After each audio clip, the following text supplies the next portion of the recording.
What's up, everybody? Welcome into the Phoenix Sports Podcast. Happy Friday to you all. Make sure to hit that like button, subscribe where you get your podcast, and leave me a 5-star review. I know this looks a little different. Normally I have Sean here with me, but I murdered him in his sleep last night, so he couldn't be here. Just kidding. Sean is in California battling some grizzly bears, so he will not be joining us this week. I think he's going to try to find the Stanford tree, if we're being honest. Yeah, he's going to try to chop down the Stanford tree because that thing is horrendous. So you all are stuck with me for the next 30-ish minutes to an hour. Aren't you all so lucky?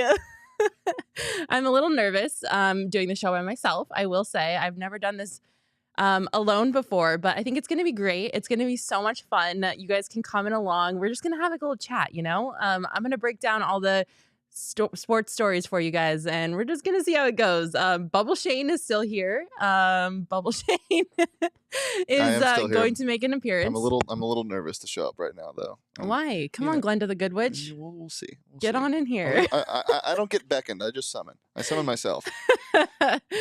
Well, so I'm not completely alone. Shane is still here. I'm excited to see how this goes. Everyone's being so kind so far. Solo Mac, Makayla, things got dark fast. Yeah, I mean, that's normally how it goes with me. I tend to just go off the rails very quickly. But we still will be talking all the sports today. We got Suns talk, Diamondbacks, Cardinals. We're going to run through it all. Our top 3 stories of the week will be coming at you, and it's going to be a great time. Before we get into that, though, spring has sprung, and our friends at Poor Peaks, I'm rebranding for them. Our friends at Four Peaks are doing some spring brewery tours, which I'm super excited to check out. They're going to be going all through this next month. They are $25 tickets, but you get brewery tours, beer samples, brats and chips, all that cool stuff. You have to check it out at fourpeaks.com/events. You can also follow them at Four Peaks Brew on all their socials. And go grab a Four Peaks beer. It's spring. There's literally nothing better than a Wow Wheat and springtime, you know? When it's warm outside, all I really want to do is just crack open a Wow Wheat beer. Don't you agree, Shane? Yeah, I'm a big Wow Wheat guy. Wow Wheat is definitely the most shotgunnable beer I think I've ever had. It just goes down. Shotgunnable. Yeah, it just goes down smooth. Is that a new verb? Smooth. Yeah, verb. Adjective as well. Okay. Well, no. Shotgun is the verb. That's an adjective. It's shotgunnable. Okay. Yeah, that would be an adjective. Yeah. Maybe it could be an ad. No, I don't know what an adverb is. I have no idea what an adverb is, if I'm being honest. Your mom would be so disappointed in you. Do you know what an adverb is? It's a word that modifies a verb. Isn't it like ing? I don't know. Oh, chat, what's an adverb? Okay. I should have paid attention in school. Next ad read. But go grab a Wow Wheat beer, drink a Four Peaks. It's beautiful outside. You might as well. We are also doing something really exciting. We are going to be doing our draft day watch party at the Four Peaks Brewery on April 27th at the 8th Street Pub. It's a big day for the Cardinals. They've got a new coach. They've got a new GM. They've got the 3rd pick in the draft. They really need a new owner, but we'll cross that bridge later. And it's just going to be a good time. So make sure you head out to the Four Peaks 8th Street Pub on April 27th. You can RSVP by going to the Cardinal social at PHNX_Cardinals and clicking on the link there. And if you're going to drink a Four Peaks beer, you must be 21 years or older to enjoy responsibly. I also want to give a shout out to our friends at Spaghetti Shack. They brought in some spaghetti this week to feed the office, and it came in so clutch. This week has been so chaotic. I think Shane and I are both running on E, so we might get even more off the rails than we already have so far this show. And but Spaghetti Shack kept us alive. So thank you, Spaghetti Shack, for coming in clutch. Spaghetti Shack is ASU alum owned and operated. So if you're an ASU fan, make sure to support them. The Spaghetti Shack is a community-focused to-go pasta concept started right here in Tempe, Arizona by 5 lifelong friends.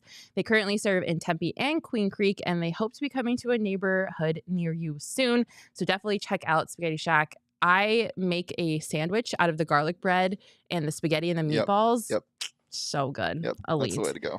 I'm definitely going to have to eat some after this because I am almost dead, you guys. Running on fumes. It's been a week. Speaking of a week, let's get into our top 3 stories of the Arizona Sports Week. Starting with number 3, the Phoenix Suns. They took on the Denver Nuggets last night. the chicken nuggies, I am calling them, because not a single starter played for the Nuggets last night. Not a single one. And it's the time of year in basketball season where the injury reports come out before games. And I'm pretty sure half of the things on the injury report are just made up. Like, they just decided to come up with something so that they could rest their players. And it always makes me laugh. We had Contavious out with a non-COVID illness. Aaron Gordon out with a right shoulder inflammation. Jokic was out with a right calf tightness. Jamal Murray was out with a right thumb sprain.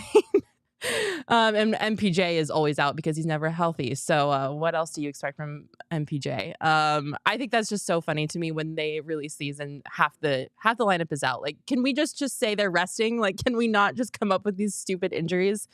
So it was an interesting game. None of the starters played for the Nugs. All of the starters played for us. I was hoping it was going to be a little bit more one-sided of a game, considering that the Nuggets did not have any of their starters playing. Unfortunately, it was not that case. I felt like the game was a little bit closer than it should have been. The Nuggets were playing really well, considering that all of their starters were sitting on the bench. And I know that the Nuggets really don't have anything to play for, considering that they've already locked in that number one spot in the Western Conference. Same thing with the Suns. Like, the Suns are pretty much locked in at 4 at this point. So I don't know. It made me nervous because I was hoping this would be a test for the Suns to see how they stack up against the Nuggets. Obviously, that wasn't going to happen when the Nuggets decided to sit their entire starting 5. But am I crazy for being a little nervous about what I saw last night? Bubble Shane. Oh, there he is. He didn't show up when he was called. I mean, yeah, it wasn't a little closer than it should have been. It was close, and it shouldn't have been close at all. Yeah. That game stunk, and that's why I'm wearing my poorly drawn Suns shirt, because I feel like they're playing like this right now. Tonight the Suns are load managing very hard. Nobody's playing tonight, so that's very exciting against the Lakers. I don't think you should be worried as much as you should be disappointed in the fact that they couldn't blow him out. I think come playoff time. I mean, Chris Paul was the only one that gave a shit last night, and he looked awesome. And if you can get good Chris Paul in the playoffs, it's over for the West. Yeah, absolutely. That was definitely one of the bright spots in last night's game. Chris Paul ended up with 25 points, which is his second straight 20-plus point outing. Obviously, with Kevin Durant coming to the Suns, one of the biggest upsides of that was teams are going to have to defensively scheme against Kevin Durant and then also Devin Booker. So when teams are focused on guarding Kevin Durant and Devin Booker, that leaves more opportunities for DeAndre Ayton and Chris Paul to be open, to take shots, to be contributing offensively. And that's definitely what we saw out of Chris Paul last night, which I think is always great to see, because a lot of the times people are like, Chris Paul is washed, he's old, he sucks, and then he has a 25-point night like he did last night. And it's just like, okay, CP3 can still help us. And last year it was he's washed, and I was of the thought, I'm like, can we just relax for a second? And then the playoffs, he sets a record for making every shot in the game. Like, yep. We're good. Yeah, everything's fine. KD finished the night with 29 points, 7 rebounds, 4 assists, and 9 of 18 shooting from the field, and 6 on 10 3-point shooting. So pretty decent night for KD. He did play 41 minutes, which I think is the most he's played in the 8 games so far, it was pretty up there. I know that he was on minute management when he first came here because he was recovering from that knee injury. But obviously that was something that the Suns wanted to do. I think that was something Monty Williams had planned for Kevin Durant, was to just get him out there, kind of use this as his last opportunity to get as many minutes with the starting rotation as he possibly can. Obviously, now we know that he will be sitting out against the Lakers tonight. All 4 of the main guys are DA, Booker, CP3, and Kevin Durant are not playing the Lakers tonight, which is actually a really big game for the Lakers if they are trying to avoid the play-in tournament, which I imagine GM LeBron and the Lakers are hoping to avoid at all costs. So there's more on the line for the Lakers tonight than there are the Suns. Obviously, keeping everyone healthy heading into the playoffs is priority number 1.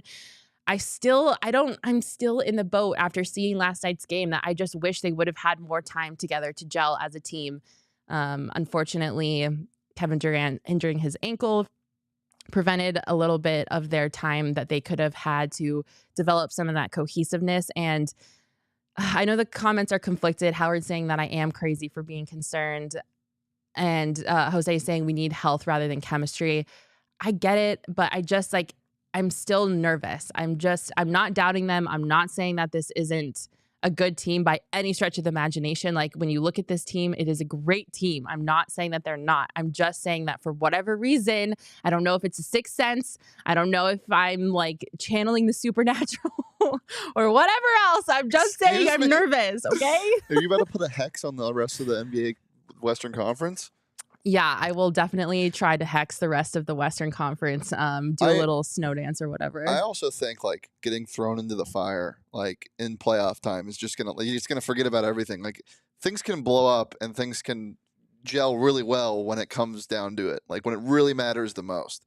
And you could be the Dallas Mavericks right now, who are a half game back and they're resting everybody. Totally. Yeah. Whatever the Dallas Mavericks are doing, we just have to do the complete opposite of the Dallas Mavericks, which I'm never sad to see because I hate Luka. Luka is a hoe. I hate the Dallas Mavericks. So I'm so happy that they've absolutely tanked.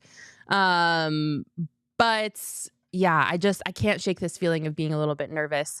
The Suns, however, despite me being nervous, have won 7 straight games and they are 8-0 with Kevin Durant. So I know, guys. I know. I see it on paper. KD is a plug and playing like a god. Yes, Howard, I agree. KD is amazing. Like, he is the guy. He is a dog. He's got the dog in him. But I don't know. I don't know if I'm like Elizabeth said, it's being scarred as an AZ sports fan. I think that's where I'm coming from with this. I think I'm just nervous because I've had my hopes so high just to have it all come crashing down. Ryan saying, sometimes as Suns fans, we were programmed to expect the worst, but this feels different this year because we got Kevin freaking Durant. I love that energy, Ryan. I'm definitely, absolutely going to agree with that. I mean, we've got KD. Like, it feels like we've got that energy behind us. We just have to make sure we don't let that steam go. And yeah, I think it's going to be okay. I'm a scarred Arizona sports fan, you guys. I know. Do you think that you'd be less panicked if it wasn't the Nuggets last night that were competing? Like I think a part of us just really wanted to blow out the Nuggets. Yeah, I think that's really fair. I mean, I was chomping at the bit to see the Nuggets get shit on. Like, I think the Nuggets are a good team, but I don't think they are what everyone has made them up to be. I think they are not a fraudulent 1 seed, but I just don't think.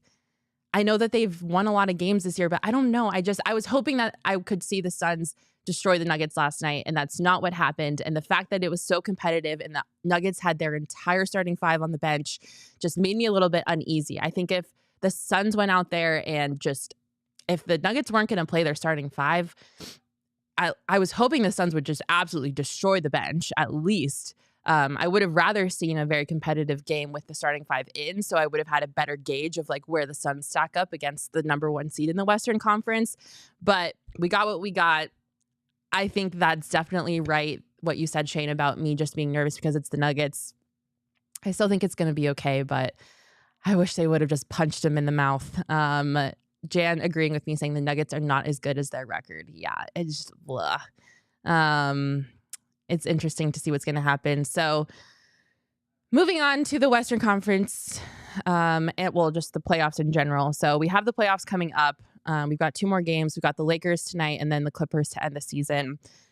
Out of all the possibilities, I think when it comes to who the Suns could match up with, I think I would prefer the Clippers because they are going to be without Paul George. And I'm not as concerned about the Clippers when they're not healthy. I definitely am a little nervous about the Pelicans as well. And I also wouldn't want to see a healthy Warriors team. I think we have Shane, can you bring up the playoff graphic that we have? So as it would stand right now, the Nuggets are the 4th seed, so they would play the Clippers. So if the regular season ended today, like right now, the season was over, the Suns would match up with the Clippers. I think this is the best possible case scenario. I'm really not that afraid of the Clippers. I don't know if that's crazy talk, but I think with all the injuries that the Clippers have faced, to me, I don't want to call it easy because I don't think there's really any easy route in the playoffs because the playoffs are super competitive, but I would the most want to face the Clippers, I think. If the playoffs were to start right now, the Lakers would take on the Pelicans and then the Timberwolves would take on OKC. I feel like the Clippers are the best matchup for the Suns. And out of the 4 choices, I would most want to see the Clippers. I would hopefully want to avoid the Pelicans and definitely avoid the Warriors as well. So, yeah, luckily you don't have to worry about the Pels. The Pels can't get to that 5 seed, I don't think. Like with tiebreakers, I'm pretty sure they can't get to that 5.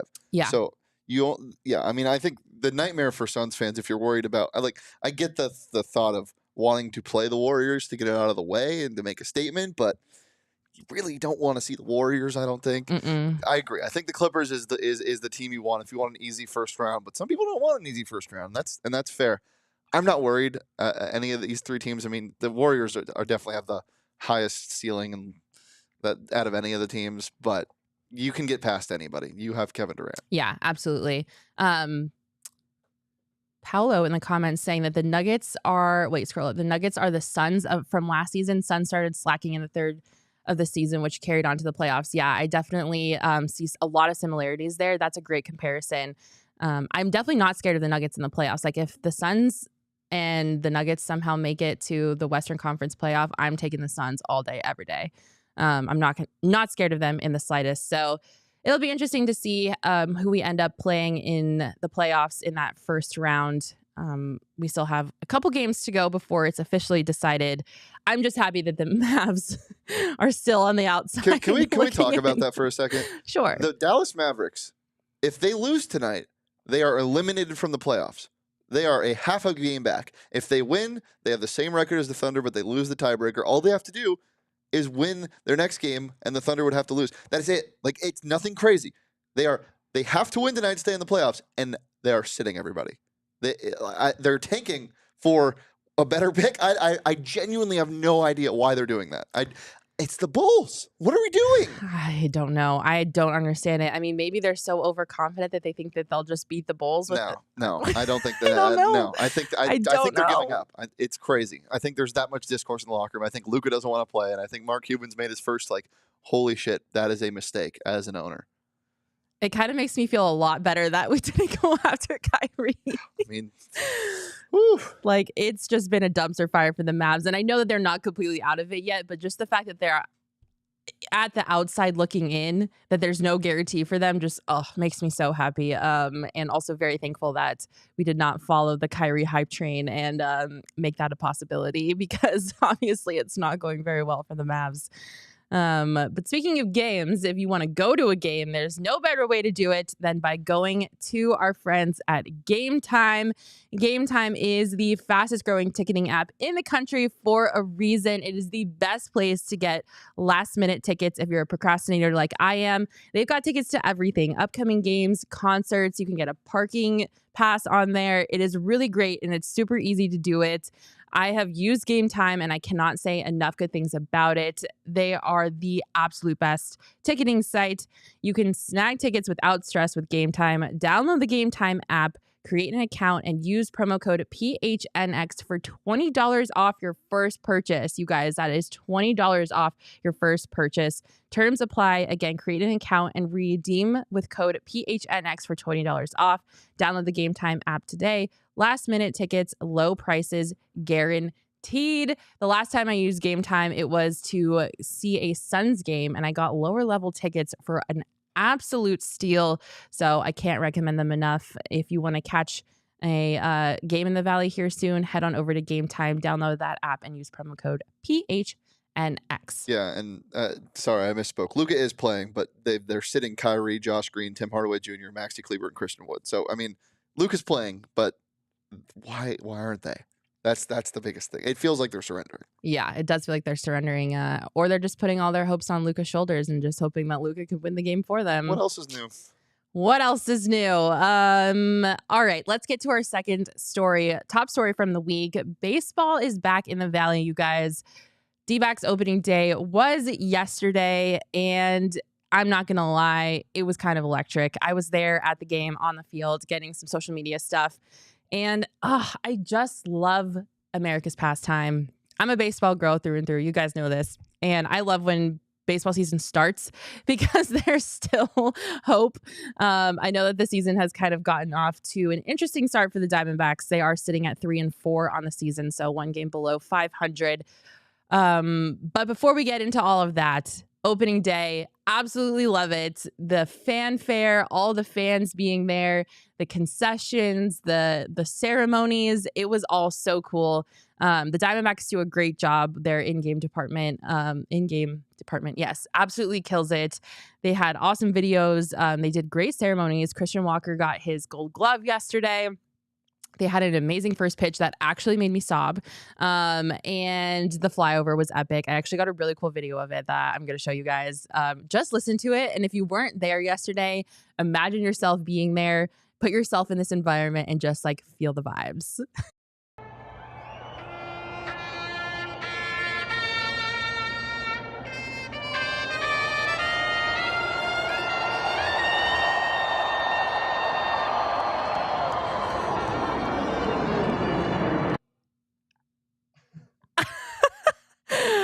BFFR. Are you serious? I love baseball so much. Absolute electric factory. Like, patriotism is coursing through my veins right now. But I'm very glad baseball is back in the Valley. I'm super bummed you couldn't be there, Shane. I know you probably would have loved to have been. Sorry. Yeah, I mean, the vibes are just so great. It was so nice out yesterday. I was driving back from dinner to back to the office, and I saw the flyover when I was driving. So I was there a little bit. Yeah. I was there in spirit. Baseball is just like synonymous with summer, good times, and I'm excited to get back into that part of the year. The Diamondbacks, they've been on the struggle bus, but I'm not blaming the Diamondbacks.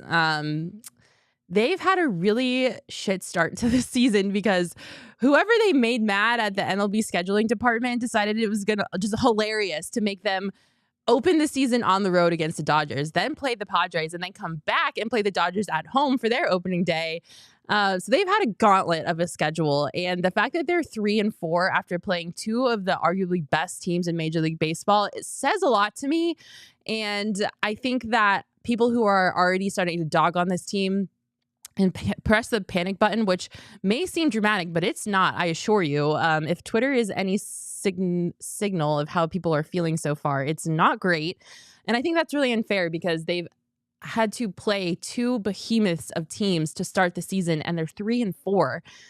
Their bats really haven't woken up yet. Definitely a bummer, I know.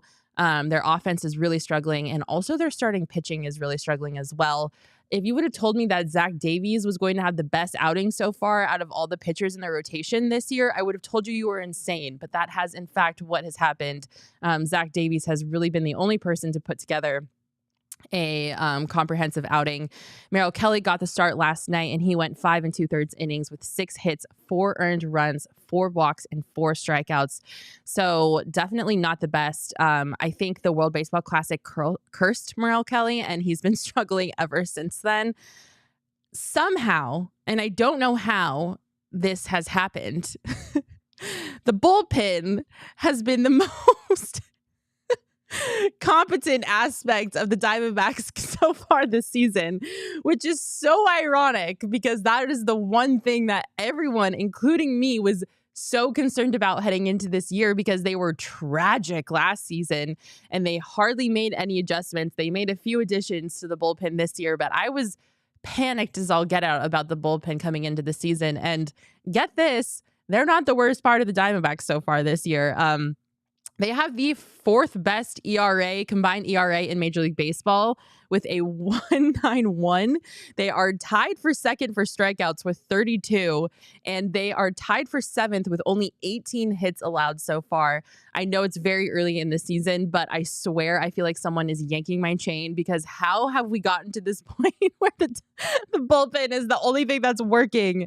Very bizarre and out of body experience for me. Never thought I'd see the day, but alas, this is where we're at. But I'm not ready to hit the panic button quite yet. I feel like the gears, they're grinding together a little bit. They're like trying to get going, but they just need some oil on the gears and then they're going to be fine. So I feel like once the Diamondbacks, the hitting especially, once the hitting gets going, I think it's going to be a lot easier to watch games and a lot better. To me, the Diamondbacks, when one aspect, like if hitting is struggling, everyone is struggling. It's really weird. It's like they all have like this like contagious effect on one another and they all have to just like suck together. So we just need a couple guys to break out of their slumps and then I think hitting as a whole will improve. But I'm not ready to hit the panic button yet. I am ready to march to New York and fire Rob Manfred for whoever he put in charge of scheduling, because of why? Like, what did the Diamondbacks do to deserve this? Their first month is a gauntlet. They've got Dodgers, Padres, Cardinals, Brewers. It seems like their only relief is like the Marlins coming up in a couple of weeks. But just like, why? Like, what did they do, Shane? I don't understand.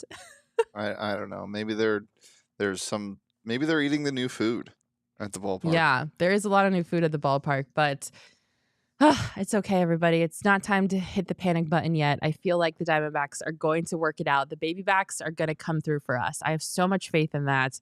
It's going to be okay. So no one freak out yet. And also just like enjoy the fact that baseball is back. That's all I have to say. I'm just super stoked that baseball is back.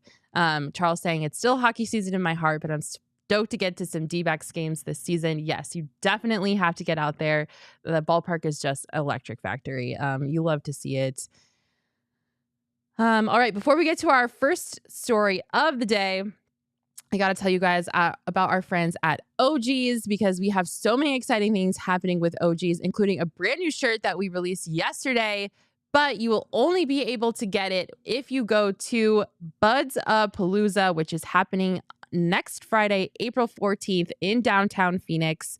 It is going to be so much fun. We were at Buds Palooza last year. We're going to be there again this year. We're going to be broadcasting live. Our variety show is going to be happening. So make sure you come hang out with us. A bunch of the PHNX peeps are going to be out there. And you'll only be able to buy this shirt, this exclusive collaboration with OGs, if you come to Buds Palooza. We are super excited for this dope collab tee. You can join us next Friday, April 14th in downtown Phoenix, and we will be handing out these awesome shirts with all of our friends. We'll be doing a variety show, like I mentioned, so we will be broadcasting live, and it's going to be a great time. So for more info, head to budsapalooza.com. You can also grab your tickets over there. All right. Let's get into our top story of the week. The number one story from the week, the Arizona Cardinals. My good God almighty. I feel like I could never say anything positive about this team. It seems like there is just always some absolute cluster F going on with the Arizona Cardinals. And this story might just top them all. This past Tuesday, we got a breaking news report from Adam Schefter that the owner and team president, Michael Bidwill, has been accused of gross misconduct from former team executive Terry McDonough. The arbitration claim was filed on Tuesday, and it alleged that Bidwill was cheating, discriminating, and harassing his employees. It's important to note that this is just an arbitration claim that has been filed with the NFL. There hasn't been any crime reports or he hasn't gone to the police with any of this. It's all gone through the NFL and the NFL's process. But in the report, it said that Michael Bidwill has created an abrasive environment towards minority employees, and he was also accused of berating pregnant employees he was also creating an environment of fear. He was accused of directing a cheating scandal in which everyone was supplied with burner phones to communicate with suspended general manager Steve Keim after he was charged with an extreme DUI. The accused party also said that Bidwill intercepted a damning survey to make the Cardinals' workplace seem a little bit better than what it was being accused of, and it was like working in an NFL coal mine. That is not great. That is a lot of bad things all in one. Wow. Michael Bidwill has, and the Cardinals have denied this, obviously. They released a lengthy statement that would probably take an hour and a half to read, so I'm not even going to try to read it, but they denied it, and they also tried to kind of paint Terry McDonough in a disgruntled employee who is out for revenge type of light. Obviously, we all don't know for sure what happened, what parts of these claims are true, what parts may be fabricated. However, gets worse, everybody. McDonough claims to still have the burner phone that was supplied to him allegedly by Michael Bidwill. And if he does, in fact, have that phone and can supply it as evidence to the league in this investigation, that's very bad. That is not going to look good for Michael Bidwill. Obviously, communicating with a suspended employee who just got charged with an extreme DUI is bad, but then you add in everything else on this claim of berating pregnant employees, creating an unsafe workplace for minority employees. I just why is this Robert Sarver 2.0? Like, I don't understand why we can't just have competent owners in the Valley. I know now that the Suns have gotten rid of Sarver, and I'm so all in on the new owner. I think he is awesome for this organization, but for the love of God, what have we done to deserve these types of owners? It's so frustrating to see. And it's so disappointing to hear something like this happening in an organization in the Valley. I feel like I should be surprised, but I just at this point, after going through everything that we went through with Sarver, I'm not shocked. Billionaires are bad people. Breaking news, everyone. I know it's kind of surprising. Who would have thought that would have been the case? But it's just the Arizona Cardinals are a shitstorm. The entire organization is a mess. They got voted, 31 out of 32 of the worst organizations in the NFL. I think maybe the Commanders were the only ones worse than them, which if you're in the same conversation as Dan Snyder, that's really bad. That is tragic. So the Espo posed this question on Southwest Bias. Is this a Arizona problem with the owners, or is this just a sports problem? I don't know. I feel like it's harder to be objective about it because we live in Arizona. So obviously this hits harder for us because these are the teams that we support with our hard-earned money, that our time that we invest in. But I can't think another state with multiple teams that have this tragic of owners. Yes, there are cases of bad owners here and there, like the Commanders. Give me some other tragic owners. I'm blanking. Bad owners in sports. There's a ton. The old Clippers owner. Yeah, the old Clippers owner. But it just doesn't feel like it happens at the same time, first of all, and in the same city with different teams. And so I just don't it's so frustrating. Why can we not have owners that are just considerate and care about their teams? And I also think this brings up the point that having an owner like Michael Bidwill, like Robert Sarver, like Dick Monfort of the Rockies, that are just so overly involved in their team is bad. You need someone to be your middleman. And I think the easiest way for Michael Bidwill to mitigate the fallout of the situation is to take a step back from his team president role, hire someone to be the intermediary between him and the team, and just take a step back from the team. I have just been burned time and time and time again of being a fan of a team whose owner is too involved in the day-to-day operations. And then when stuff like this happens, instead of him just being a figurehead out in the distance, it's someone that is so close with the team that it feels detrimental. And it's really frustrating.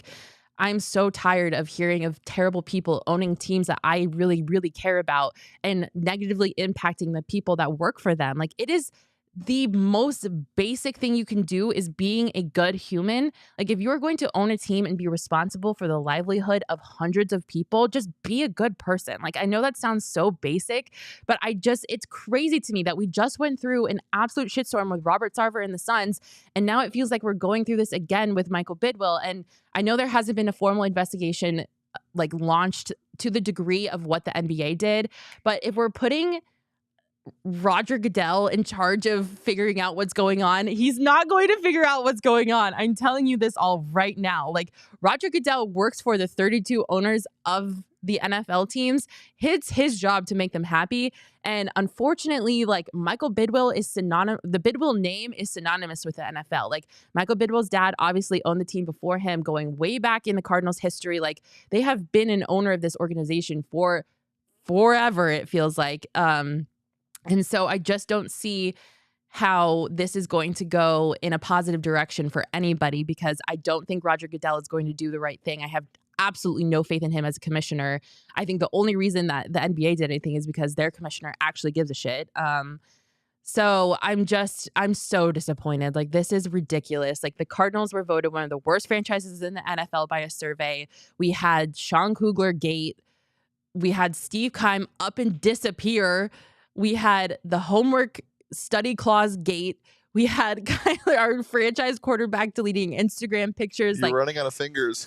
Former players going on podcasts talking shit about the organization. Like, when is it enough? Like, what is going on over there? Like, players having to pay for meals, uneven floors in workout rooms. Like, this is wild, you guys. Like, this is insane to me. And it just, like, it never ends. Like, it's just one thing after another, after another, after another. And we're going into the season with a philosophy of like cleaning house, like new GM, new coach, like third overall pick, like, yay, a new start, because we're going to need a new start because our franchise quarterback is injured. Like, I don't know if Michael Bidwill will do the right thing, and I don't know what's going to come out of this investigation. And I don't want to jump the gun, because innocent until proven guilty and all of that. Yes, I understand that. But oh my God, at the very least, like, take a step back from your team president role and hire someone to be the in-between between you and the team. Like, it's so frustrating. And if this continues further down like an investigatory path and he can produce the burner phone, like, oh my gosh, like, this is going to be like another scandal for this team. Does the dark cloud ever clear? I don't know if it does. And that's really frustrating to say, because I want the Cardinals to be successful. Like, it's our NFL team. Obviously, I want them to do well, but it just doesn't seem like there's ever going to be a break in the darkness of the clouds that has existed over this organization for however many years at this point. So it is a bummer. I think Sean Kugler's case is still active as well. I don't think there has been any resolution to Sean Kugler's claim that he filed with the NFL as well about his dismissal, which he is claiming is wrongful termination. So Cardinals. What are we going to do with you? It's very frustrating, but I hope that Michael Bidwill will at least consider having someone come in and take over the team president role while all of this is going on. I have no idea how long it's going to take for this to be resolved. I don't really have any faith in the NFL or Roger Goodell to do the right thing. So if it is a toxic work environment, which I have personal thoughts about it because I have friends that work there and I've heard stories of the workplace environment there. Everything that I've heard is not positive. So it's hard for me to be completely objective in this because of my own personal experiences there as a media member and also having friends that work for the organization. But I'm so tired of this, you guys. I'm so tired of having bad owners and having this crazy scandal happen. Like, it seems like every few weeks with the Cardinals. But, you never know. It's possible that Terry McDonough is a disgruntled employee, like the Cardinals are claiming. He doesn't necessarily have the most spotless reputation, so there could be some credit to what the Cardinals are saying as well. But either way, it's never a good look, and you never want to be in the headlines for something like this. It's just really unfortunate. And I'm sorry to the Cardinals employees. Like, if you are enduring this, like, it's not acceptable and it's not okay. And I hope that some changes come for your sake, especially. Charles Waddle Pike saying you think this team hits rock bottom and then someone throws a jackhammer down a hole. Yeah, the hole just keeps going. Albert saying, I'm tired of the drama. I want boring, competent ownership. Yes, boring, competent ownership is the absolute best way to go. Jan saying this makes Hard Knocks even more disappointing. I am all about the drama, not gonna lie. I mean, it is definitely Drama Fest. I think they need to bring in like what is like that true crime show, like 24 hour, like investigates or something like that. Like this could be like a conspiracy theory, like true crime investigates, like reality TV show. Like this is some crazy shit, you guys. I would be interested to see all this play out on like Dateline. Is that what it's called? Dateline? Dateline's the network, I think. Oh, But I mean, yeah, there's a bunch of true crime stuff like that. I was thinking more like they could get like ghost hunters. Ghost Hunters. Yeah, and just cleanse. Maybe we could get some sage Yeah, in the just building. sage all of State Farm. Yeah. State Farm Stadium or Shade State Farm. Maybe there's crazy stuff going on with Maybe actual State Farm. Yeah, it's kind of crazy, Jake right? from State Farm has some demons, I think. Jake from State Farm definitely has some demons. I would love a Netflix special, like Jan said. Ryan saying there are great organizations and there are bad organizations. Then there's 50 feet of crap, and then there's the Cardinals. I mean, it's kind of hard to disagree with that. Like I said, if you're in the same conversation as the Commanders and Dan Snyder, I'm very sorry because that is not a good conversation to be in. So who knows how this is going to play out? It's still obviously in the very early stages since the allegations were just made public on Tuesday, but oh my God, for the Cardinals' sake, I hope that they can at least get a majority of all of this worked out in the offseason. So the new head coach, Jonathan Gannon, and his staff can get into the season with as much of this cleared up as possible, because I'm excited to see what this new coaching staff can do. I think they are young and I think they're unproven, but I think they have a lot of upside and they have a lot of energy. And it's been cool to see that already from the introductory press conferences and the contact that they've had with the media. The new head coach seems so jazzed. All of his assistants and his coordinators seem jazzed. So it's like we take one step forward and like 4 steps back. So it's a little disappointing, like I said, but I guess we'll have to see what happens with the Cards. You never know where the Cards may fall. Charles asking, does Leah have enough crystals to cleanse State Farm Stadium? I don't think anybody has enough crystals. She's got probably the most I've ever seen, but not enough. Yeah, we'd have to like go dig up a mine of crystals to get that energy, that juju right over there. I hate to end it on a negative note, but that's that, you guys. I'm hoping everything will figure it out for the Cardinals, but I'm going to ignore them for now because it's baseball season and I am all in on watching the baby backs rake, and it's also almost NBA playoff season, and the Suns have Kevin mother effing Durant, so it's gonna be fine. It's the life of an Arizona sports fan, you guys. You gotta take the good with the bad. We're here for you along the way. It's just a big old roller coaster. But hey, at least it's the weekend. Do you have any fun plans this weekend, Shane? It's Leah's birthday. Ah, that's right. Yep. So we're going to dinner tonight. Happy birthday, Leah. It's also Charles's birthday. Yeah, Charles' birthday today. Oh my gosh. Leah's birthday tomorrow. Happy birthday, Charles. I would sing you happy birthday, except happy birthday to you from Bubble Shane. Happy birthday to you. Happy birthday, dear Charles.